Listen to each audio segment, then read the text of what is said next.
По двата случаи на затруени кучиња во Кочани во населбата Калиманова глава, активистите за заштита на кучињата информираат и реагираат за уште еден нов случај на оставено врзано куче кај железничката пруга наспроти Жито Ориз во Кочани.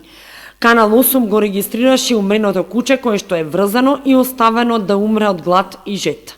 Тоа е пракса која во континуитет продолжува многу години, затоа што никој не презема мерки да се сузбијат таквите работи. И случајно пред 2 дена, последен пример беше, се совпаѓаше со случајот во Скопје за убиените кучиња во аеродром. Најдов случајно минувајќи куче врзано за железничката пруга.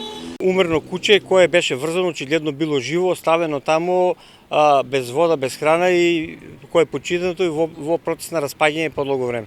Активистите апелираат до надлежните најпрво да се тргне мртвото куче од местото каде починало, бидејќи представува извор на зараза, и да преземат мерки во врска со зголемување на бројот на измачувањето кучиња во градот, бидејќи појавата на затруени и малтретирани кучиња е честа.